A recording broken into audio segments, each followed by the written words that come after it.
Pernah kebayang nggak gimana ceritanya sebuah pesan spiritual tentang Ramadan itu bisa berkembang jadi seruan untuk perubahan politik global?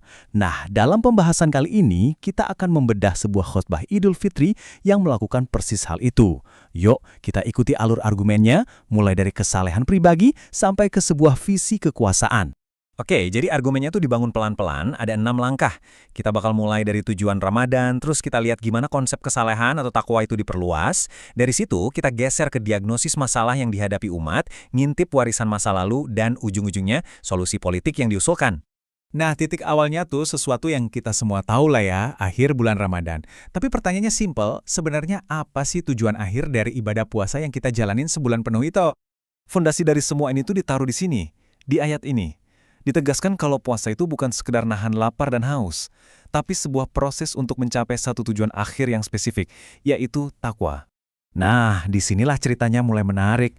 Konsep takwa nggak lagi dilihat sebatas urusan personal atau urusan hati aja, tapi definisinya diperluas jadi semacam cetak biru untuk seluruh aspek kehidupan.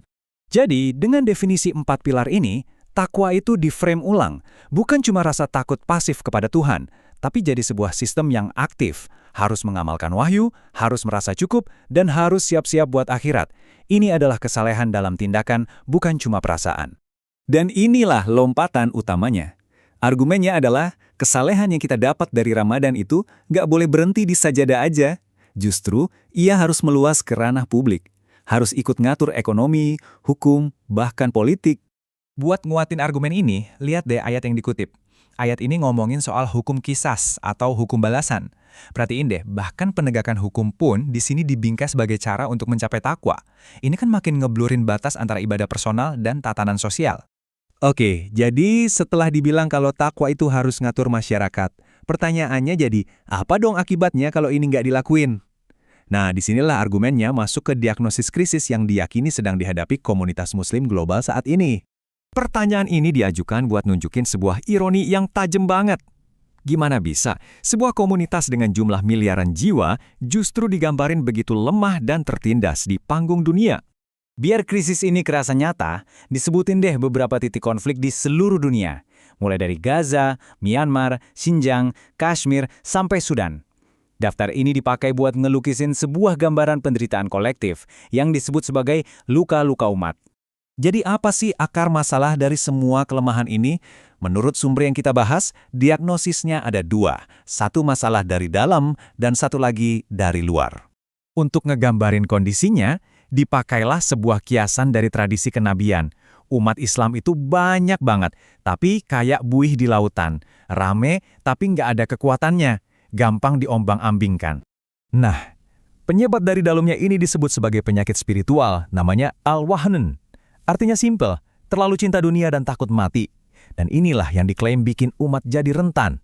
Selain masalah dari dalam, ada juga nih biang keladi dari luar yang ditunjuk, yaitu sistem negara bangsa modern. Sistem ini dianggap sebagai struktur warisan kolonial yang sengaja dirancang buat memecah belah persatuan. Setelah masalahnya diurai, baik yang internal maupun eksternal, barulah solusinya ditawarin. Dan solusinya itu nggak dicari di zaman sekarang, tapi justru dengan nengok ke belakang, ke sebuah model politik dari masa lalu, yaitu khilafah. Buat ngebuktiin gimana kuatnya khilafah ini, disajiin 3 contoh sejarah. Nah, yang pertama adalah kisah tentang bagaimana satu teriakan minta tolong dari seorang perempuan muslim direspon langsung oleh penguasa tertinggi. Yang mau ditekenin di sini tuh skala responsnya. Seluruh pasukan dikerahkan bukan buat ngerebut wilayah atau harta, tapi buat ngebela kehormatan satu orang. Ini dipakai sebagai bukti bahwa di bawah sistem khalifah, setiap individu itu dilindungi. Oke, contoh kedua ditawarkan untuk menggambarkan kekuatan dan rasa percaya diri geopolitik dari sistem ini. Ceritanya soal surat yang dianggap nggak sopan dari Kaisar Romawi. Jawaban khalifah ini jawabannya adalah apa yang akan kamu lihat, bukan apa yang akan kamu dengar. Disajikan sebagai cerminan kekuatan yang nggak butuh banyak basa-basi.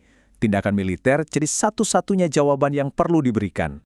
Contoh ketiga geser nih ke isu tanah dan kedaulatan. Kisah ini ngegambarin khilafah sebagai benteng terakhir yang ngelindungin tanah umat Islam dari lobi-lobi politik dan kekuatan finansial asing.